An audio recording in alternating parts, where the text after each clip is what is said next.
Dalam catatan milik FBI tertulis bahwa kasus pembunuhan sangat sering terjadi yang dilakukan oleh perawat dalam 30 tahun terakhir.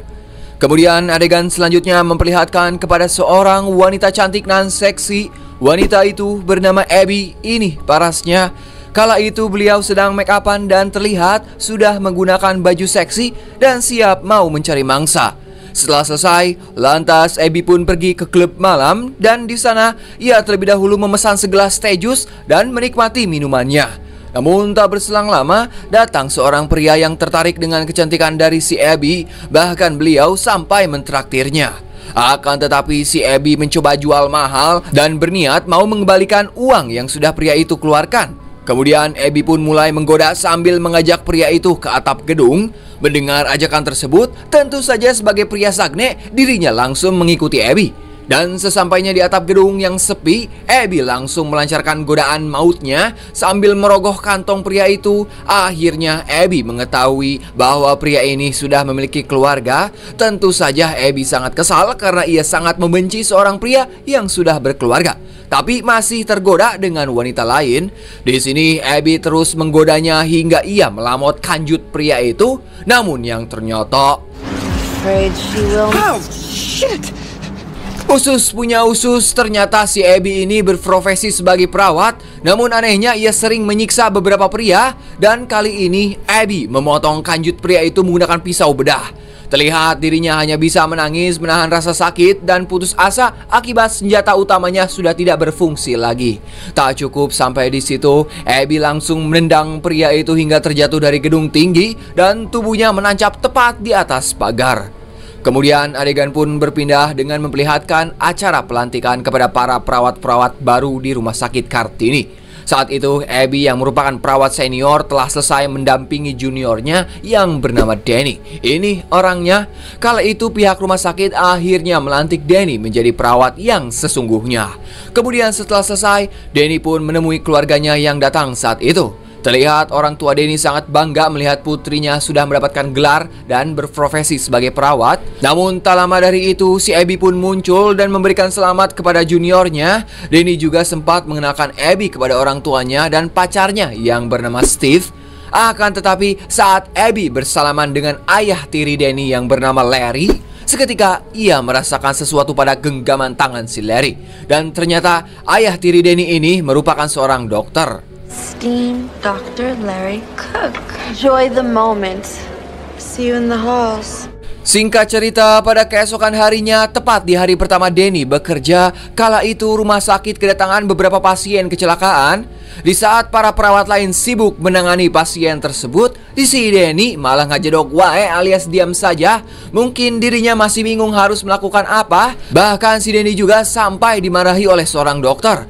Tak hanya itu, si Abby juga kesal melihat kelakuan juniornya barusan. Namun setelah keadaan mulai tenang, si Abby yang merasa kasihan pada Danny akibat kena marah oleh dokter, lantas dirinya pun memberikan semangat dan mewajarkan hal itu karena beliau baru hari ini bekerja sebagai perawat.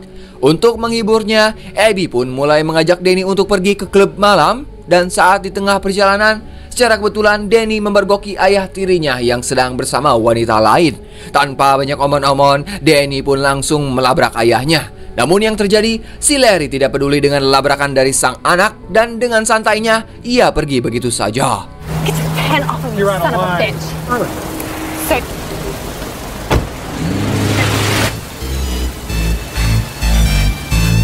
Sesampainya di dalam klub, Danny dan Abby pun langsung memesan jas jus. Kemudian mereka pun mulai menikmati musik jedak-jeduk sambil menegak minuman itu, hingga membuat keduanya abok.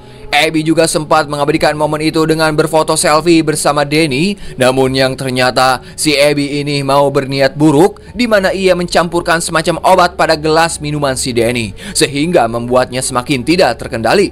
Kemudian di saat si Danny berada di puncak teler, si Abby malah mencium bibir Danny sambil terus memfotonya. Bahkan yang lebih parahnya, si Abby juga mempersilahkan kepada pria yang di sana untuk mencicipi tubuh Danny yang manis dan mantap itu. Tak luput Abby juga memfoto mereka yang sedang bermantap-mantap. Entah untuk apa tujuan si Abby melakukan hal tersebut. Singkat cerita, pada keesokan paginya terlihat Danny terbangun dan sudah berada di rumah si Abby. Di sini Abby meminta kepada Danny supaya jangan masuk kerja dulu. Lebih baik kamu menemaniku untuk hari ini. Namun karena si Danny baru sehari bekerja alias karyawan baru, ia pun menolak ajakan Abby. Walaupun si Abby ini adalah seniornya, tapi jika disuruh hal yang tidak baik apalagi melanggar aturan, tentu saja Danny tidak akan menurutinya. Lantas Danny pun segera bersiap-siap untuk pergi bekerja. Di saat yang bersamaan, secara diam-diam, Abby memindahkan foto-foto semalam ke dalam laptopnya. Kemudian setelah siap, Danny pun pergi meninggalkan Abby sendirian di rumahnya. Kemudian pada siang harinya, terlihat si Abby malah mendatangi tempat Larry bekerja. Jadi si Larry ini berprofesi sebagai dokter psikolog, dan saat itu Abby berpura-pura menjadi pasien yang ingin berkonsultasi. Kemudian Abby mengatakan, aku memiliki kecanduan yang tidak biasa, di mana aku memiliki kecanduan yang suka menghisap kanjut alias suka menghisap alat kelamin pria. Dan aku merupakan wanita hyper. Wow, jadi sekarang aku meminta bantuan padamu supaya diriku bisa sembuh dari kecanduan tersebut. Sayangnya untuk sekarang jam praktik Larry sudah habis, jadi ia menyuruh Abby untuk datang kembali minggu depan. Lantas Abby pun pergi meninggalkan Larry sambil memamerkan bumper belakangnya yang indah. Cara itu ia lakukan agar si Larry mulai tergoda.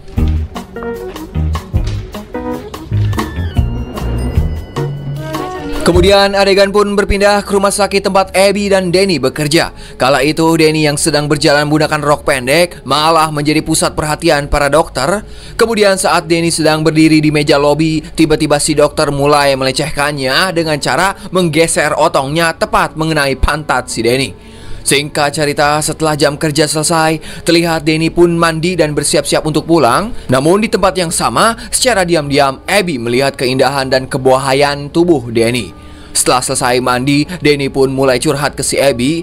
Akhir-akhir ini aku sering dibuat rungsing dan kesal akibat tingkah laku ayah tirinya yang suka selingkuh. Mendengar curhatan Danny barusan, Abby pun memberikan kunci cadangan rumahnya dan ia mempersilahkan Danny untuk tinggal di rumahnya jikalau Danny sudah sangat sumpak dengan keadaan keluarganya. Melihat kebaikan Abby, Danny pun merasa sangat senang atas perhatian yang ia dapatkan dari seniornya itu. Sementara di tempat lain, terlihat Larry baru saja selesai bekerja dan berniat mau pulang. Namun tiba-tiba dirinya malah dihadang oleh si Abby yang berdiri di tengah jalan. Dengan pakaian seksinya, si Abby pun langsung masuk ke dalam mobil Larry. Ketika berada di dalam, Abby mengatakan bahwa kecanduannya terhadap kanjut pria kembali meronta-ronta. Mendengar hal tersebut, Larry pun langsung pergi membawa Abby ke suatu tempat. Sesampainya di sana, tepatnya di sebuah gang sepi, Larry yang sudah tidak tahan dengan kemontokan tubuh Abby pun langsung meraba-raba bagian pahanya. Namun sebelum melakukan, Abby terlebih dahulu mengikat kedua tangan Larry sambil mengatakan, apakah istrimu pernah melakukan hubungan intim sambil diikat? Larry pun menjawab, tidak. Di sini Larry nurut-nurut saja apa yang dilakukan Abby karena ia juga berpikir, wah BDSM nih kayaknya enak. Dan di saat mereka ngadu congor alias cipokan, tiba-tiba Relax. Wow. Soon, it will make it impossible for you to move paralyzes you. seketika Larry tidak bisa menggerakkan anggota tubuhnya karena si Abby menyuntikkan cairan yang bisa melumpuhkan tubuh seseorang. Tak cukup sampai di situ saja, Abby menetralkan mobil Larry dan seketika mobilnya berjalan mundur hingga ke arah jalan. Dan tiba-tiba sebuah truk sampah langsung menghantam mobil Larry. Dalam kejadian itu, Larry pun harus tewas. Kemudian dengan santainya, si Abby melepas kembali ikatan di tangan Larry yang bertujuan seolah-olah si Larry ini memang mengalami kecelakaan. Yeah. Number of Mastros. Thank you. We'll connect you. Setelah selesai dengan misinya, Abby pun langsung pulang ke rumah. Ternyata di sana sudah ada si Danny. Mendengar kabar sang ayah tewas akibat kecelakaan, Danny pun memberitahu kabar itu kepada Abby. Padahal yang membunuh atau mencelakakan ayah tiri Danny adalah si Abby sendiri. Namun Abby berlagak tidak tahu apa-apa dan berusaha mencoba menenangkan Danny yang sedang bersedih. Kemudian Danny pun lanjut bercerita kepada si Abby, di mana setelah kejadian itu ibunya sangat kaget dan tidak bisa menahan kesedihan sehingga beliau harus tinggal di rumah saudaranya. Dan sekarang Danny bingung di mana aku harus tinggal. Mendengar Mendengar perkataan barusan, Abby pun langsung semangat dan menyuruh Danny untuk tinggal di rumahnya saja. Namun sayang, lagi-lagi Danny menolak dan ia lebih memilih tinggal di rumah pacarnya. Akibat penolakan itu membuat Abby kesal, sampai-sampai si Abby menyuruh Danny untuk meninggalkan pacarmu atau putuskan saja pacarmu itu. Mendengar perkataan tersebut membuat Danny bingung dan merasa risih, hingga pada akhirnya ia pun pergi dari rumah Abby. So that was it.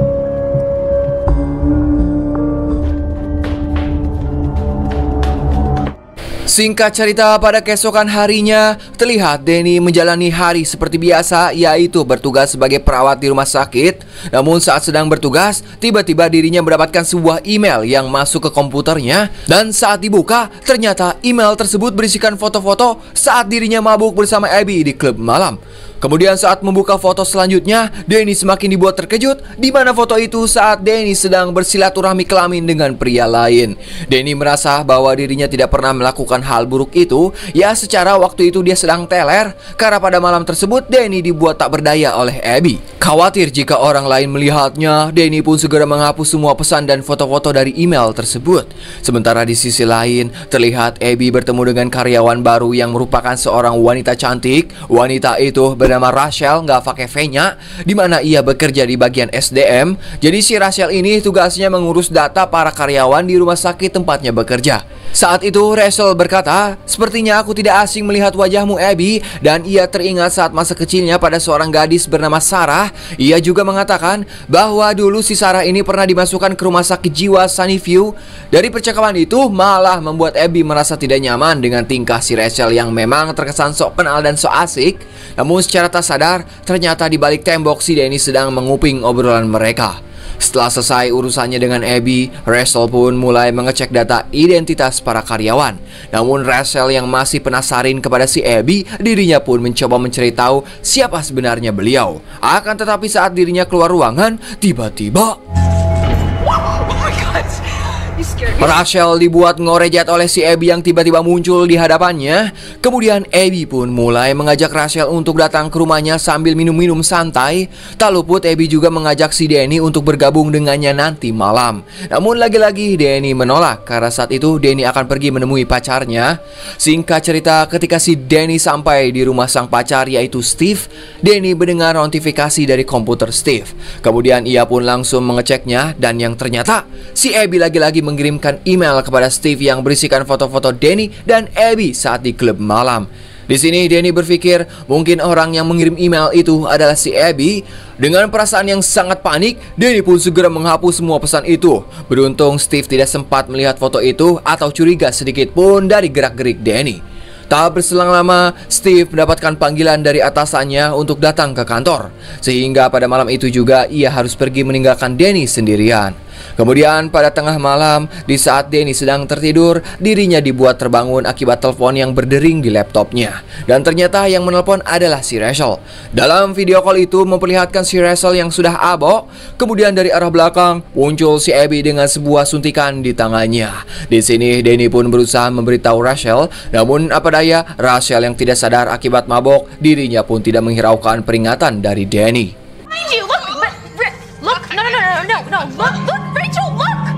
Melihat kejadian itu, Danny yang khawatir pun langsung menghubungi kepolisian. Namun tak berselang lama, Abby mengirimkan video, di mana video tersebut berisikan si Abby yang sedang menarik-narik rambut Rachel sambil memegang sebuah boneka suster. Singkat cerita, pada keesokan harinya, Danny pun langsung mendatangi kantor polisi. Di sana juga sudah ada Abby yang sedang mengobrol dengan polisi botak. Namun tak lama dari itu, Abby keluar dari kantor sambil berjalan santai. Kemudian si polisi Falcon botak itu mulai menghampiri Danny. Dan ia malah menyalahkan Danny atas laporan palsu. Loh. Yang ternyata si Abby tidak membunuh Rachel pada malam itu. Dan ia hanya mabuk saja. Usut punya usut. Tak disangka-sangka si Abby berhasil menghasut polisi itu. Bahkan ia juga memberikan beberapa foto yang sama seperti di email. Yang lebih parahnya lagi, Steve melihat langsung foto tersebut. Tentu saja ia sangat marah dan kecewa pada Danny. Danny mencoba meminta maaf dan menjelaskan bahwa dirinya telah dijebak oleh Abby. Namun Steve yang sudah terlanjur kecewa, dirinya pun tidak peduli dengan penjelasan apapun dari si Danny. Singkat cerita, malam pun poek, terlihat Rachel yang masih berada di rumah sakit. Dirinya pun mencoba mencari tahu lebih lanjut tentang seorang anak gadis bernama Sarah, dan ia melihat sebuah berita tentang kasus pembunuhan pada seorang dokter di zaman dulu. Ia juga ingat kepada tetangganya yang merupakan seorang gadis, di mana ia juga pernah melakukan aksi pembunuhan. Namun saat mencoba berpikir, tiba-tiba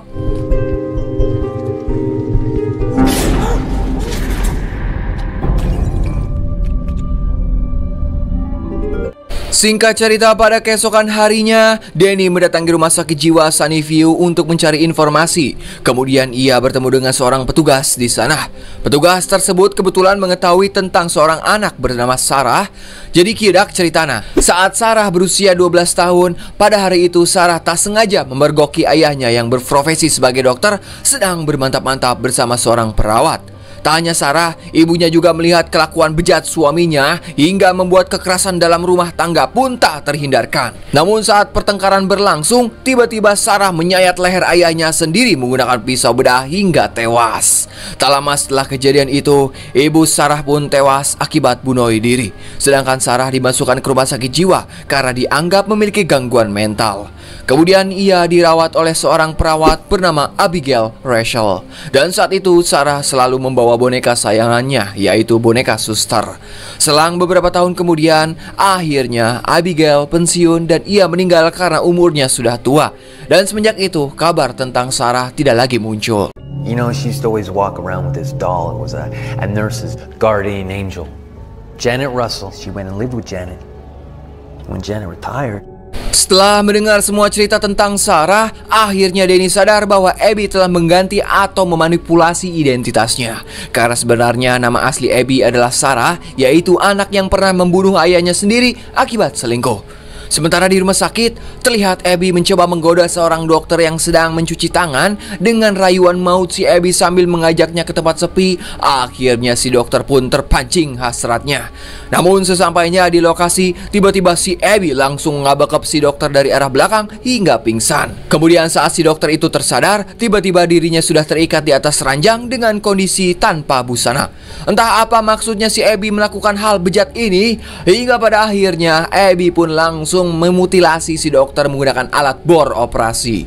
Innocent souls. Or, by the way, Mr. Ween.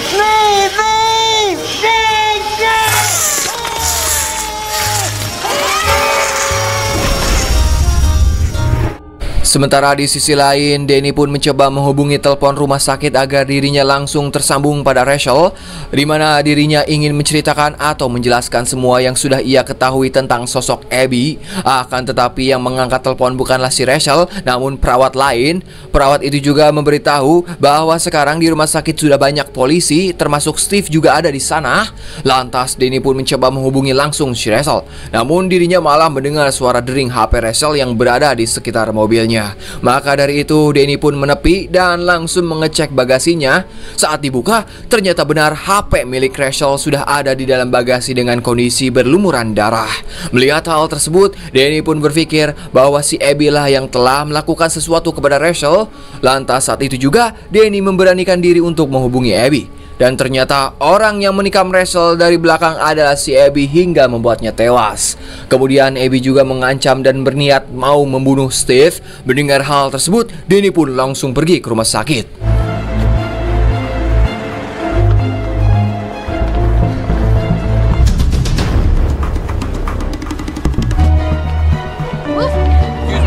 Sesampainya di rumah sakit, Danny pun langsung berlari mencari keberadaan sang pacar yang kini sedang terancam. Ia juga memberikan pesan suara kepada polisi botak dan menceritakan semua tentang sosok si Abby yang ia dapatkan dari rumah sakit jiwa Sunnyview. Pesan suara dari si Danny juga menyuruh kepada si botak untuk segera menangkap dan mengamankan Abby. Sementara Danny yang masih berusaha mencari Steve, dirinya malah bertemu langsung dengan si Abby yang sedang berjalan. Lantas Danny pun langsung menanyakan, "Di mana keberadaan pacarku?" Bukannya menjawab, si Abby malah memicu keributan di rumah sakit hingga pergelutan antara dua wanita bahenol pun tak terhindarkan.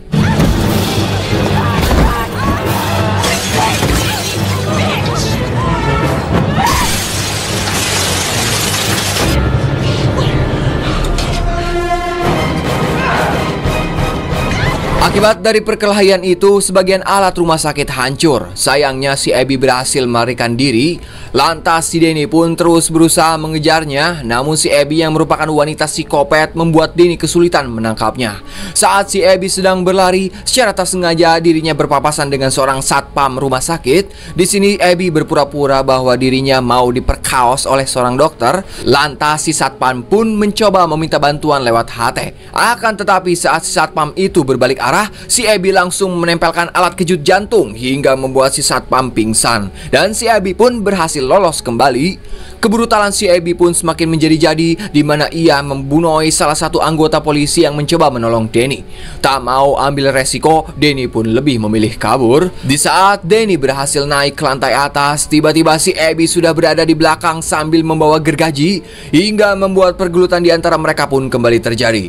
Di sini si Danny pun berhasil menyudutkan Abby, namun sayang pergelutan itu dihentikan setelah Steve melerai dan menenangkan Danny. Hingga pada akhirnya si Abby kembali lolos.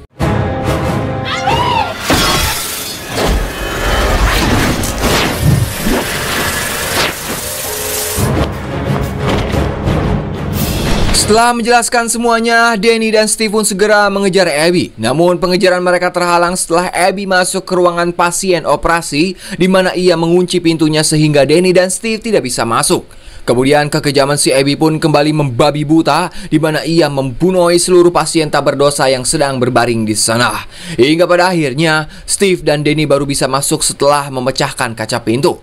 Kemudian si Abby pun berpura-pura sebagai pasien di ruangan itu dengan kondisi tubuh berlumuran darah. Di saat Danny dan Steve memeriksa satu persatu pasien yang terbunuh, Abby pun langsung menusuk leher Steve menggunakan gunting. Again and again, si Abby berhasil lolos. It's gonna be okay.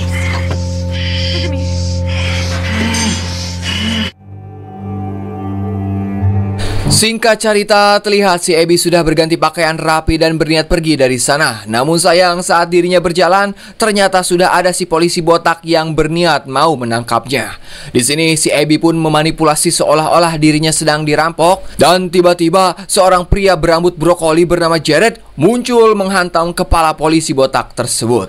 Kenapa orang itu bisa percaya kalau si Abby sedang dirampok? Karena kebetulan si polisi botak ini tidak memakai seragam dan posisinya sambil menodongkan pistol. Lantas siapa pria berambut brokoli ini? Ternyata ia merupakan tetangga apartemen tempat tinggal Abby. Setelah mengetahui bahwa orang yang dihantamnya adalah seorang polisi, membuat si Jared panik dan ketakutan. Lantas si Abby pun menyuruh kepada Jared untuk segera menyembunyikan atau membuang jasad polisi ini. And you know what they do to cop killers. I can make this go away. Thank you. There are two sides to every story. The kids and their bank accounts. My work here is done. Singkat cerita nadei, setelah beberapa hari berlalu, adegan pun memperlihatkan kepada sebuah rumah sakit di kota lain. Terlihat Abby dengan style barunya berjalan ke arah lobi rumah sakit untuk bekerja. Dan di sini namanya sudah berganti lagi, yaitu menjadi Rachel, nggak pakai V-nya. Dr. Bale is expecting you. Down the hall on the left. Good morning. I'm Rachel Owens. And you have a wonderful... Dan film pun anjing banget.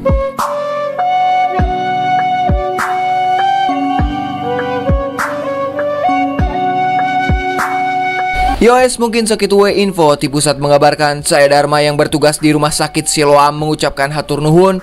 Dan tak luput saya selalu mendoakan kalian semua diberi kesehatan selalu, dilancarkan rezekinya, dipermudah segala urusannya. Silakan Bapak Hansip, the one and only closingan. Wassalamualaikum bro. Atas nama ya.